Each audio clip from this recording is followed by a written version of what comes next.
Voilà, Khalid, tu introduis maintenant. Je suis content, suffisamment content, donc je remercie toute l'assistance en vos titres, grades et qualités. Monsieur le généreux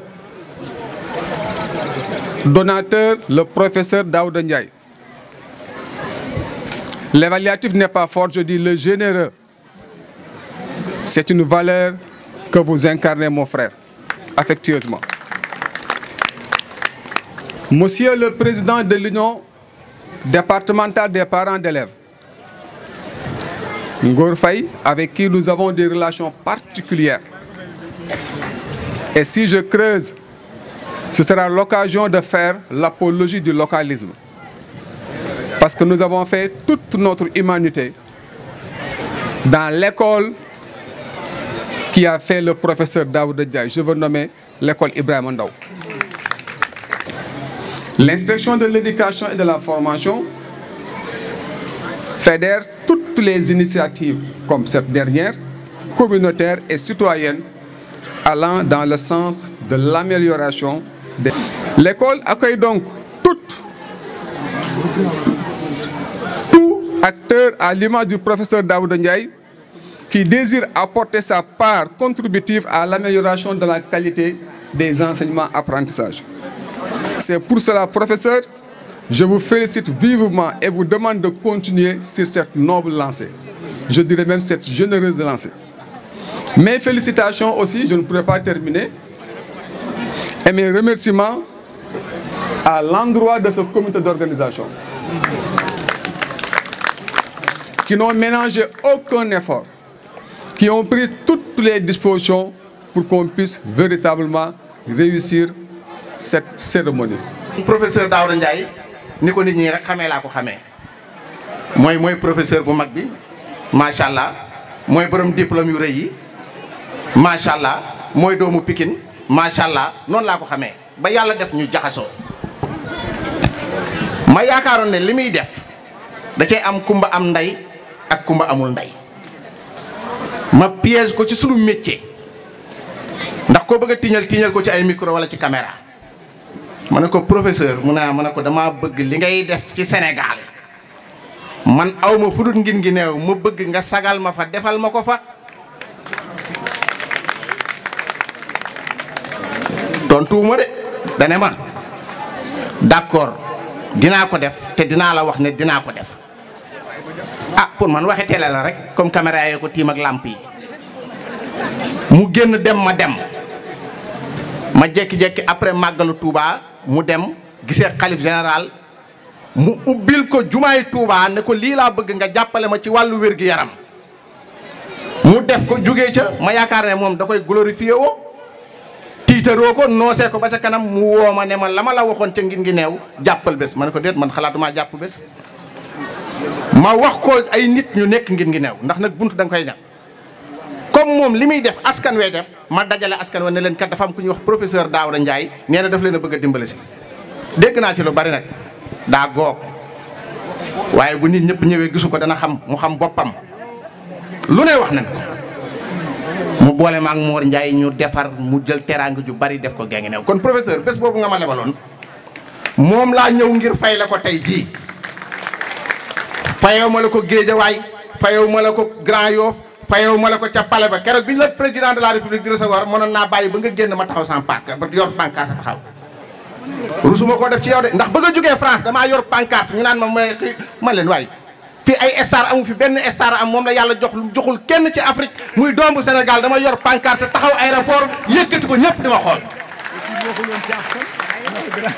fierté nga dama lay àbbu benn baat boo xam ne da nga ko wax apologie de la localité. lief merci. dafa am solo gis nga professeur bi ma ñëwee gis Pikine ñëpp génn dama fier ci waa Pikine parce que nit da ngay bëgg sa gox bëgg sa mbokk professeur mi tey bu ko beneen dëkk amoon ca kaw la koy teg waaye ndokk nag bi la yàlla tegee ca kaw waaye yéen Pikine kon xam ngeen li ngeen am muy le professeur Sale Bigué seen naa ko fi léegi professeur on est fier de toi. nga xam ni moo waral jataay bi muy le professeur Daouda Ndiaye di nuyu nag bu baax sama frère bi fi jóge léegi mu Ismaïla Diop xam naa ni moom diggante Diop ak Ndiayeen la rek kon jóobeen bi moom jënd nañ ko yaakaar naa di nuyu nag sunu mag sunu xarit sansay yaat ma maa ngi leen nuyu baax di sunu mag di sunu xarit di nuyu assistance bi yëpp di nuyu grand Mor Ndiaye sunu xarit li ñu naan nit boo ko soree bu solee mbub mu rafet da nga koy bëgg a gis bu ngeen jigantee bu xar kanamam rafetee da nga koy bëgg waaye nag boo jaxasoo ak moom nag ba xam jikkoom nag da nga koy naw professeur loolu moo la dal ci nit ñi man Sale Bigué dama naan piccum Pikine moo ma gënal gaynde ak feneen man Pikine laa déggee ngóor si ba dégg fi góor gi kon man Pikine rek laa am say jëf yu baax daf la jiitu ci man parce que Pikine lu fi xew rek xam naa ko dañuy tuttu tànk fekk nañ suñu jamono Papa Kabiru Mbodj Demba Seck Daoud Ñaa Njaay et cetera ñu fi jaar kon xam naa ni kon xam nañu Pikine ndax 1965 lañ dëkk Pikine sama papa 1952 la njëkk am Pikine muy buntu Pikine mais ñu toxalu ñu buntu Pikine yóbbu ñu Aynoumane 1965 kon xam naa Pikine ayat ma mais nag boo amee doomu Pikine boo xam ni da nga koy tiitaroo moom turam maa ngi ko jotee ci sama benn xarit bu ñuy wax Mansour Faye mi ngi nekk Rouen dama dem Paris ñuy waxtaan mu tuddal ma professeur Daouda Ndiaye Rouen la nekk Mansour Faye mu ne ma Sale pourtant sunu benn grand bu baax professeur Daouda Ndiaye xamanteel ak moom wax ma diplôme yi nga am wax ma njàng mi nga am wax ma say qualité mais bi ma ci njëkk a wax bi ma gën a neex dani ma dafa fier ci Pikinois gi mu doon ma sàcc ci baat bi jàpp sunu benn mag wax bu mu waxoon muy grand Zo Mbaye mu ne ñun dañuy demander sunu baat muy la pikinité nous sommes des Pikinois et nous sommes fiers d'être Pikinois donc Pikine c'est la pikinité pikinité boo ko jëlee ci baatu tubaab pikinité mais boo ko jëlee ci baatu olof pikinité dañoo nité doomu Pikine dafay nité day nit ku baax ci gàttal hôpital Aristide la daan teg la nga fa liggéey ak association ba ak amicale ba la nga leen di jàppale mi ngi samay nopp grand maa ngi lay topp de grand ni ma lay toppee sax pas à pas la parce que man su ma déggee ci doomu Pikine dara rek dama koy topp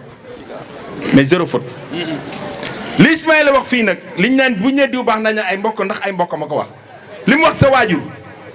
wax ko ci sa famille wax ko ci sa mag ju baax jë barki démb nga xam ne moom moo ànd ak madame Diop sa soxna ma ñu ñëw daa madame Ndiaye sa soxna ñu ñëw fii ci conférence amicale bi waa Dantec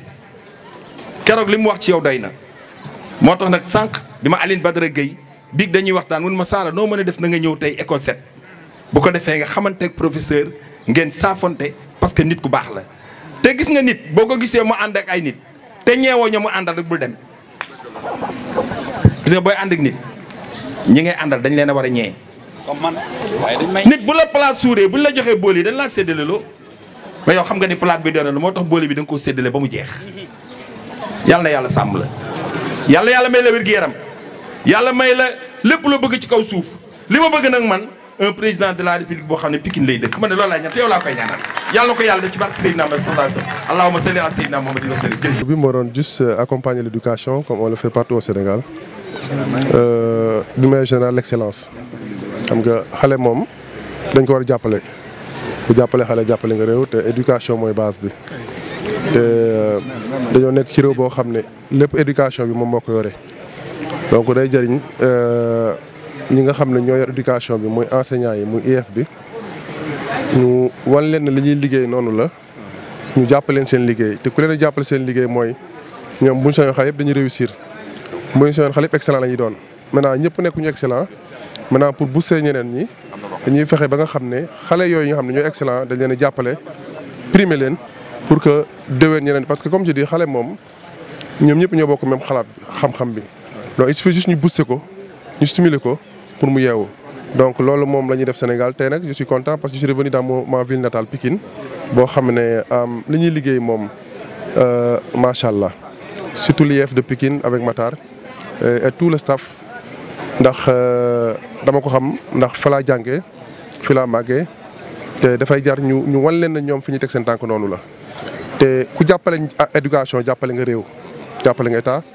ku jàppale éducation jàppale nga parents d'élèves yi ku jàppale éducation jàppale nga enseignants yi ku jàppale éducation jàppale nga gox parce que xale bu jàngu rek ma ngay def leneen te pour ñu mën a bañ a def leneen il faut ñu téye leen ci école bi te pour ñu téye leen ci école bi il faut ñu gis ne am na njëriñ weesuwul donc yan yi nga xam ne doon nekk loo xam ne ñoom ñoo ko doon war a mën a joxe moo jëndi bic ay cahier ay et cetera nga jël ne ñi gën a xarañ dañ leen koy jox dina tax parent bi doon yaakaar ne peut-être am li mu amoon peut-être ci pour waañ ba la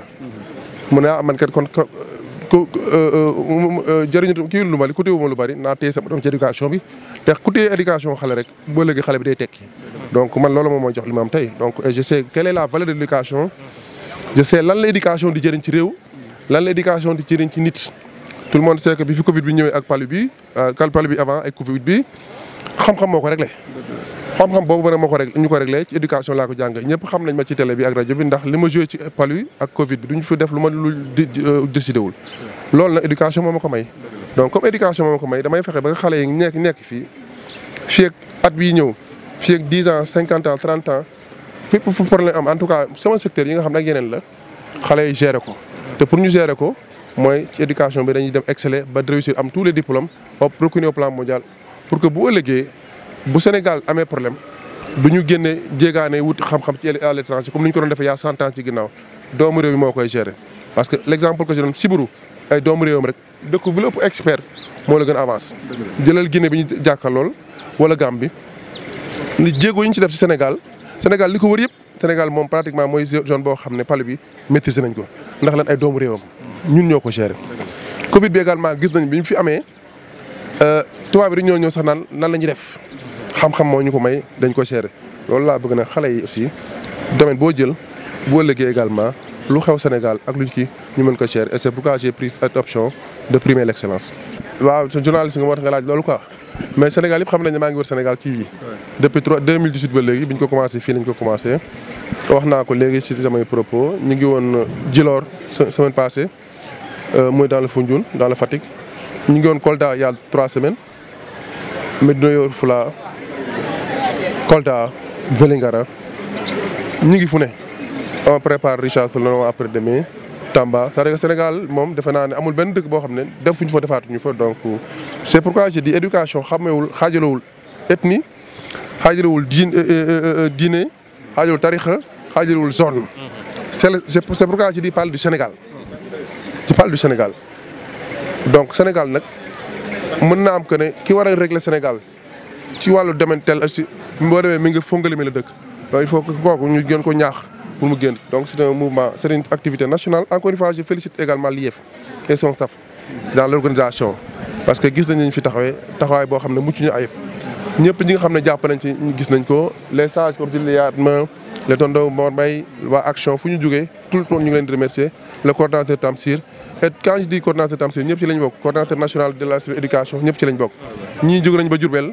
ñii jóge nañu ba diaspora ñii jóge nañu fu nekk ci Sénégal donc sant yàlla donc képp ku nga xam ne daal yaa ngi jàpp ci lii surtout le comité d'organisation moi je les félicite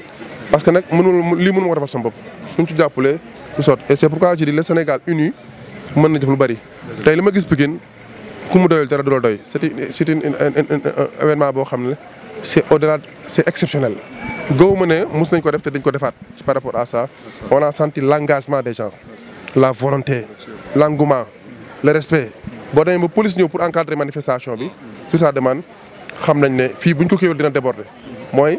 ñi war a ñëw nañu le Pikine était là aujourd'hui et loolu nag man loolu la ma Pikine mën a defal Pikine mënu ma joxati xaalis parce que jox nañ ma xam-xam Pikine mënuñ ma jox raaye parce que jox nañ ma raaye fi ci àdduna mais Pikine mënoon nañ ma jox yëg-yëg bu ma la teeloo laa yëg je sais qu'aujourd'hui Pikine delloo nañ ma li ma woon et ça je dis merci et chapeau à tout le monde et vous la presse également. Bon, c'est pas du tout facile, hein, c'est pas du tout facile parce que son calendrier professionnel simplement ne lui permet pas d'avoir une place dans les 24 heures. Il est en même temps conseiller à Harvard, il est conseiller PALU et conseiller Covid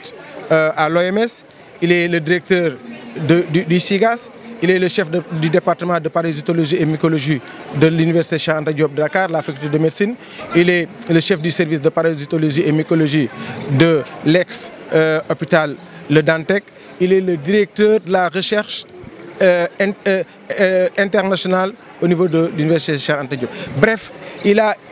un emploi de temps tellement chargé qu'il est difficile de prévoir un emploi de temps pour faire du social. Mais Dieu merci, nous avons quelqu'un qui, le social le booste. Ça le booste davantage, ce qui permet, il ne se repose pas, mais il peut se gérer afin de pouvoir être disponible quand Action a besoin de lui. Ce n'est pas du tout facile, nous essayons d'aménager un emploi de temps en tenant de toutes ces charges qu'il a au niveau professionnel. Si on voit qu'il a 2 jours de repos dans la semaine, on essaie de mettre quelque chose. S'il a 24 heures dans le mois, on essaie de programmer. Sinon, tout ce que nous avons comme arsenal en logistique, en kit, il est déjà là. Le professeur a dépensé plus de 200 millions en kit cette année simplement pour pouvoir faire le tour du Sénégal. Donc les kits ne manquent pas, ils sont disponibles sur place à Dakar. Seul notre problème aujourd'hui, c'est la disponibilité du professeur. Dieu merci, nous essayons tant que mieux de gérer cette disponibilité. Et vous êtes là aussi pour Et moi je suis là, mais toute l'équipe d'Action également. Oui. Toute l'équipe, vous avez vu aujourd'hui, c'est Action Pikine qui est organisée. Nous avons vu le coordonnateur départemental Tamsir Koulibaly, entouré des autres coordonnateurs, Pikine Ouest avec le shérif Aliou Aïdara, Diamaguène Sicap Mbao avec Omar Fofana, Cité Pépinière, Action Cité Pépinière avec Aliou Diadjou. Bref, tous les membres de Action se sont collés à cette cérémonie d'aujourd'hui. Et le professeur le disait, Thiès était là, Action Thiès était là, Action Diourbel était là, Action Mbacké était là. La distance est longue, mais pour eux, le prix en vaut le coup et ils ont fait le déplacement. Toutes ces personnes-là, ce sont là et n'ont ménagé aucun effort pour pouvoir... Je ne peux pas les citer. Je ne peux citer que ceux qui sont là derrière moi. Il y a Ibrahima Sall, il y a Amady Ndiaye, Daouda, il y a Ablaye Sall, il y a Ousmane, Vito, tout le monde est là. Docteur Aliou, Moussa, Lamine Kane, Pape Thiam, tout le monde est là. Je ne peux pas citer parce que si je cite, je risque d'en oublier. Mais Action est soudée derrière le professeur pour faire ce travail-là. Ce qui fait que moi, ma tâche, elle est très facile. Comme nous l'avons inventé test lymigène malaria.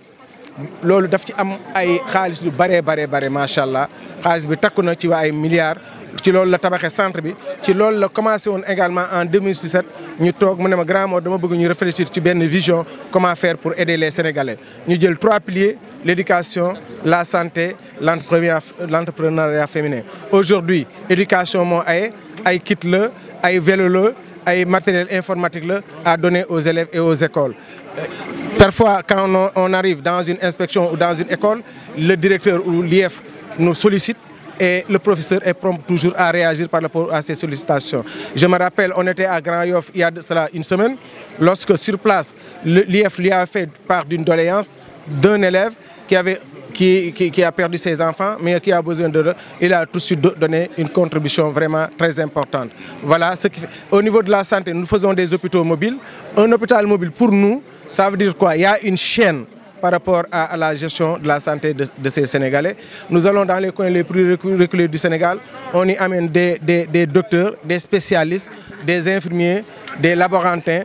Il y a un laboratoire mobile qui est installé par le professeur qui permet de diagnostiquer le malade, de faire le test voir de quoi souffre le malade, de lui donner sur place une ordonnance. Et alhamdoulilah, cette ordonnance-là est payée gratuitement par le professeur. Au niveau de l'entrepreneuriat féminin, vous avez vu aujourd'hui avec les femmes, tout de suite, de façon instantanée, sans réfléchir, non programmé du tout, il a pensé à donner une enveloppe au comité d'organisation, mais également au Badjanougor. C'est comme ça qu'il fait. Également, nous donnons des financements non remboursables aux femmes. Partout au Sénégal, les femmes de Kolda en ont bénéficié, celles de Tamba, celles de tout le Sénégal. Qu'est-ce qu'il fait? Il vient, quand les femmes sont organisées, il donne 2 millions, 3 millions. Et tout ce qu'il leur demande, c'est de pouvoir gérer cette somme pour que d'autres puissent en bénéficier. Lorsqu'on retourne dans cette zone, on voit que ces femmes ont bien travaillé. Si on vient, ils ont, dans ces 3 millions, ils ont travaillé pour en avoir 5 ou 6. Le professeur peut en donner tout de suite encore 3 autres. Et tout ça, ce n'est pas remboursable. C'est comme ça que nous faisons avec ce social-là. Et il y a bien d'autres activités que je ne peux pas énumérer. Vous m'avez pris de court, mais... En tout cas, nous sommes là. On aura l'occasion de se retrouver. On aura l'occasion de se retrouver. Vous en connaissez quelque chose parce que vous faites avec nous, vous avez fait avec nous, beaucoup de zones du Sénégal. Que Dieu nous donne la santé de pouvoir continuer tout ce que nous avons comme l'élevage. Au niveau de l'élevage, notre coordonnateur de Pikine Ouest me rappelle ça. L'élevage, le professeur organise des opérations de vaccination gratuites aux bovins, aux ovins. En tout cas, une aide aux éleveurs et à l'élevage en général pour pouvoir un peu alléger les charges. Nous savons que les charges sont... Il y a tout ce qui est aliments de bétail, etc., etc. Il y a les vaccins, les éleveurs ont besoin d'aide. Et le professeur est justement là pour l'élevage et pour tant d'autres domaines de la vie économique.